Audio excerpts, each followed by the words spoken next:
Hello everyone, I'm Charlie Danis. This is part one of the Capital Women's Basketball Podcast, and joining me now, the head coach of the Capital Women's Basketball Program, head coach Dixie Jeffers. Coach, the holidays have passed. It's also a new year. How was the holiday break for you? Well, I wish I could say that it was joyous, but it wasn't because I was on my back most of the time being sick. But you still got to keep moving, and it's like we try to tell our players, you got to push on. All right, in our last podcast, we got to know you as a coach. Let's get to know your coaching staff a little bit now. We've talked with one of your assistants, Andrea Preston. She's in her first year here at Capital, former head coach. What does she bring to the table for your coaching staff? Well, she's been a huge help to this program. She's been an immense help to me personally because she's been able to take a lot of things off of my plate to allow me to do other things that I need to be doing with the kids or I need to be doing from an administrative standpoint. It's like having two head coaches because her head coaching experience is vast, but at the same time she's very hungry to continue to learn, and she's just like a sponge. She's always trying to learn something new, and she's got a lot of energy, so there's a lot of energy running around the women's basketball office. You talk about her having a lot of energy. The first time I met her, she can talk your ear off about baseball. She is a big Chicago Cubs fan. Has she ever talked baseball with you? Have you seen that firsthand? She's a sports fanatic. She did a stint with the Timberwolves, so she has been dabbled in a lot of different things and just loves athletics overall. Your other assistant, Jason Wright, now he's been here for quite some time, 14 years, former Capital student. He's been on your staff for a very, very long time. What does he bring to the table? Well, we refer to him as Bubba. So he's affectionately called Bubba. His degree from Capital has Bubba on it instead of Jason, so we just call him Bubba. He brings a piece to the table that is comforting for me because he's been with me since he's been 18. He was a practice player of ours. So he was a practice player for 4 years in our program, left for a year, and then came back and has been an assistant coach of mine. The kids really respond to him. He's kind of the jokester. He kind of balances things out, so there's always something going on with him. Your non-conference schedule wrapped up last week. You had wins over Wooster and Grove City in the Holiday Tournament. A loss to number 10 Hope, 69-60 was the final in that game. Let's focus on the Holiday Tournament. You got to see a lot of young players get some action during that tournament. What did you see from the young players? How do you like them? It was a great developmental time for us. To me, I want to play because being here over break and just being idle becomes very monotonous for the kids, and I think you become stale. So we created this Christmas tournament to get our kids playing. We were able to see a lot of different combinations. I think some kids really surprised us, and some kids are really close to coming on and being able to do some big minutes for us in the OAC. The Hope game was huge. It had a tournament feel to it. Our kids played extremely hard. We made some mistakes, some careless mistakes that hurt us. We're still trying to get healthy, and just things didn't go our way. But I'm really appreciative of the effort that the kids gave. I thought they played extremely hard, and it's going to help us get ready for OAC coming up this week. In that game against Hope, Kristen Thompson came back to the starting lineup with an ankle, coming back from an ankle injury. Didn't really shoot the ball that well, 6 points, but she made her presence on the glass, 12 rebounds. Do you feel like she's back to full health going into conference play? We had to play Kristen against that game. That was a risky part for us to take because she hadn't played in 3 weeks. She really hadn't run a whole lot. So our motive was to get her out there, just to get a body out there and to do the best she could do. We knew she's only going to be able to go up down 2 or 3 times at a time. She was a trooper. She hung in there and did the best she could do. And under the circumstances, she did an incredible job. Let's go from one post player to another post player. Chelsea Plough with a foot injury. Can you update us on her status? I really can't because I haven't got a medical report as of today. She's still in the boot. I just saw her before I came up here. Hopefully we'll get her back. We need to get back in full force. We need to stay healthy for the entire year out, and I think we can do some good things. Other than her, how do you think the health of this team is looking heading back into conference play? Good for the most part? We're good. We're good. We need to get Chelsea back. Jaren Francis is coming on. There's some other kids that are coming on. So it's forced us to force other kids to step up, and it's forced us to get a little bit more creative, which is okay. A lot of people have had kids hurt all year long, so we're all about looking at the same way. So you just got to suck it up and get out there and play. That's a nice lead into my next point. Jaren Francis has been playing pretty well. 8.7 points per game, 5.3 rebounds per game in her last 3 contests. How big has she been coming off the bench for your squad? Well, Jaren's going to score. So Jaren's going to find a way to score because that's her natural thing to do. We just got to get Jaren to understand the defensive side of things, and I'm a defensive side of coach, and so it's driving me crazy because I think that anybody can guard anybody at any time. It's just about, do you have feet and do you have a heart and do you sit down and play defense? So that's been a challenge for me. She's a great kid. She's working on it, but she's got to work on it a little bit quicker. But to get the minutes for us, she's going to have to sit down and guard some people. You got a big week coming up at John Carroll on Wednesday, and then I think you come back home against Baldwin Wallace, two teams that are near the top of the OAC standings. Let's start with John Carroll. Caitlin Spahar and Beth Swisler have been a great 1-2 punch in the backcourt. What challenges do they pose with your players defending them? They're very good players, but you better not forget the other 3 or 4 or 5 others that are coming at you too. They have a lot of combinations to come at you. And they do it in a lot of different ways. They'll do it in transition game. They'll do it by just being very physical in a quarter-court game. And they're going to do it just by pounding it down in on you. They do a lot of good things. They're extremely well coached. It's going to be a challenge for us. This is a monster week for us. And our kids are taking one game at a time. And we're going to prepare for John Carroll. They do a lot of good things. We think they have some weaknesses, like we have some weaknesses, and it's going to be a bit of a chess match, and it's going to be a good game. We're talking with head coach Dixie Jeffers here on the Capital Women's Basketball Podcast. Baldwin Wallace also coming up this week. Your thoughts on the Yellow Jackets? Well, it's hard to look past John Carroll to be able to talk about Baldwin Wallace, but Baldwin Wallace has really, really good shooters. If they're going to have a weakness, it would be their inside game. You're going to have to play key on their three-point shooters. They want to get up and down the floor. They're going to sit down and try to play in a quarter-court game, but they're going to want to try to shoot you out of a game versus the multitude of things that John Carroll can do to you. Finally, Coach, we always end the podcast with our random question of the week, and this time it has a New Year's feel to it. What is your New Year's resolution, Capital basketball or otherwise? I think to try to stay out of trouble and just lay low. That's hard for me to do. So it just seems like it all the time kind of finds me like a magnet. Things start coming my way. So I'm going to try to demagnetize here and just stay out of the way and stay low and keep my head down into the gym and just focus on our kids to get better. All right, Coach. Well, hey, good luck this week. Thanks. Against John Carroll and Baldwin Wallace. That was head coach Dixie Jeffers joining us here on part 1 of the Capital Women's Basketball Podcast. Coming up, we'll be talking with junior guard Simone Gage and get her thoughts on the big games coming up this week against John Carroll and Baldwin Wallace. This is Charlie Dania for Capital Athletics. We'll see you next time.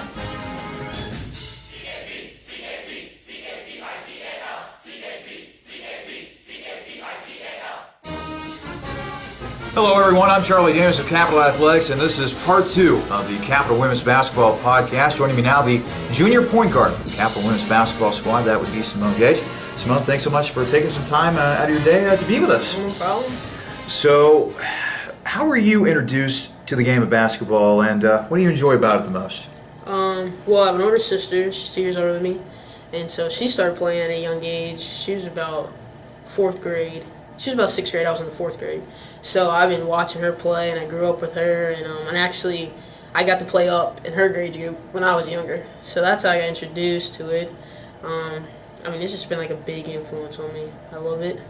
I don't know, like throughout the years, I play it, my dad played it, my little brother plays it now, so it's just kind of like a thing that's always been with us, you know. So.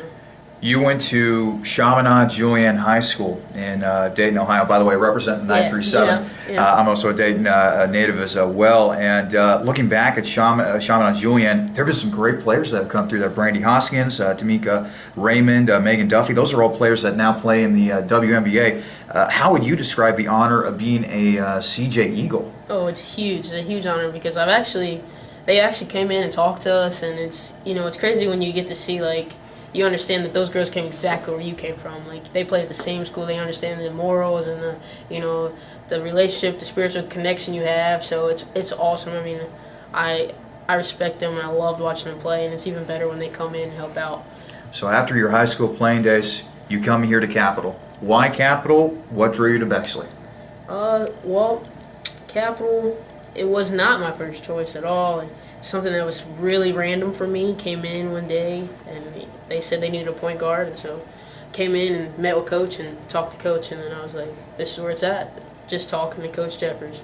She kind of just made me feel comfortable, made me know that if I'm coming here, I'll be family, and that's the best feeling I can get. I'm close to my family, so knowing when I'm away from them, I'm already with the family. So, And I love Bexley. I love this small town. I like us all being close. I like Capital being small. You know, CJ wasn't huge, but it was small enough to feel like a community. So I'm here.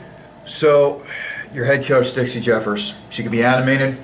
She can be calm one moment and then screaming her head off the next. I've seen it firsthand just watching her on the bench during games.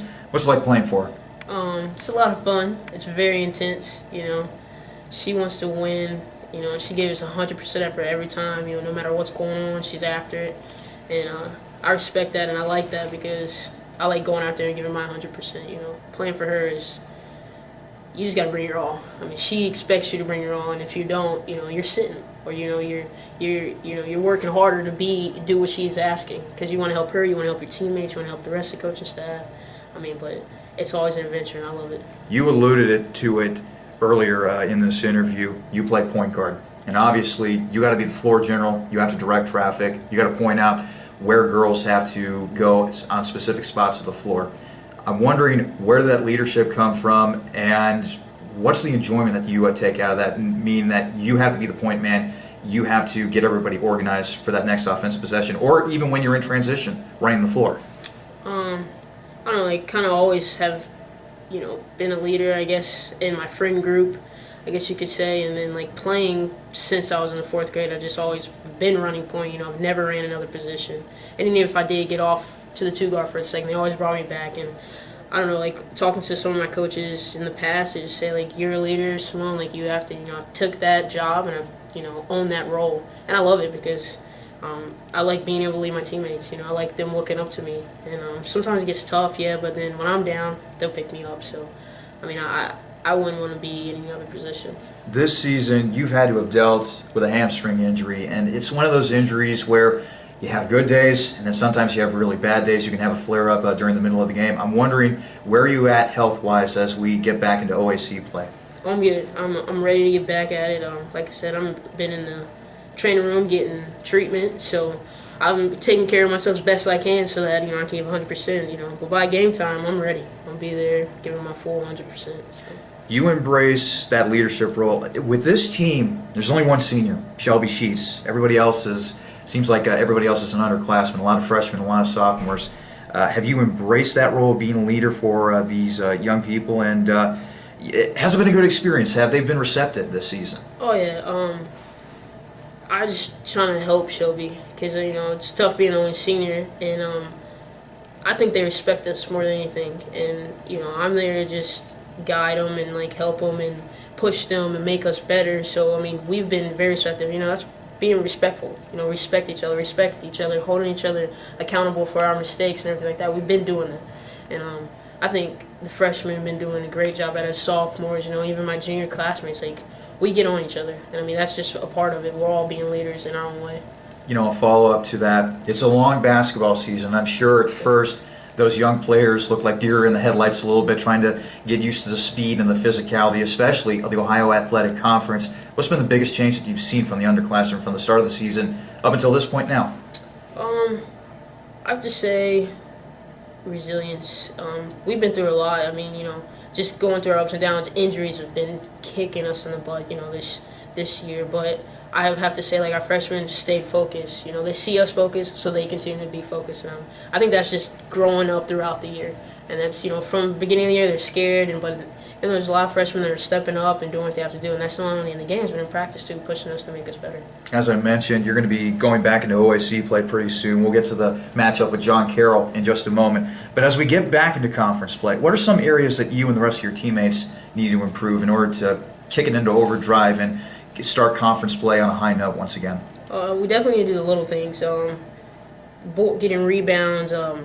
We are definitely been talking about our foul shots, making sure we're shooting, finishing layups, you know, easy shots, you know. And we've been definitely working on our new transition games, getting up and down the floor, which is awesome. It's really been helping us these last 2 games to prepare to get back in OAC. But our defense is getting better, but we need to work on that more. And once we lock that down, I think we'll be doing it right. You're definitely going to need to bring your defense against John Carroll, who boasts a pretty good backcourt. So you're going to be taking on a couple of great scores against the Blue Streaks. And you also got a big matchup coming up against Baldwin Wallace later on that weekend. So I would assume that this is a very important week for you and the rest of your teammates. Oh yeah, we're excited though. We know whoever we're playing, it's gonna be a challenge, and that's all you want, and that's what you ask for. Everybody bring their A game, and when they bring their A game, we'll bring ours, and that's gonna take in preparation and practice this week. And John Carroll's been good as long as I've been here, so I'm excited, ready to just show them what we have, and put our hard work in. Now, you're not just a basketball player, you're a student athlete. What do you study here at Capital? I am majoring in psychology, and I just now actually going to double major in sociology and psychology. So what are you wanting to do with that in the future? I'm looking during counseling, psych, in adolescence. Was thinking about in the school, district type area, but then hopefully maybe doing it like an own little practice. Communicating with people, making sure that people can work out their feelings if they're going through a tough time? Yeah. And you enjoy that? I do. Finally, Simone, we always have our random question of the week to end the podcast on, and it has a New Year's theme to it. I asked your coach this actually earlier. What is your New Year's resolution? And it doesn't have to be anything related to Capital basketball even. It can be something related to you as we start the new year of 2015. I really don't have one, but I don't know. I guess it would be like stop drinking pop when I don't need it. I could lay off the candy, but it's really tough because I always have a really bad sweet tooth. Oh, I'm there too. I'm there too. I'll try those two. I guess I could say those are going to be my two, New Year's resolutions, but it's tough. It's tough. Well, hey, at least you're going to try to put in the effort, right? Have to. Well, Simone, thanks so much for joining us here. Thank you. That was Simone Gage. Join us here on part 2 of the Capital Women's Basketball Podcast for Capital Athletics. I'm Charlie Danis. We'll see you next time.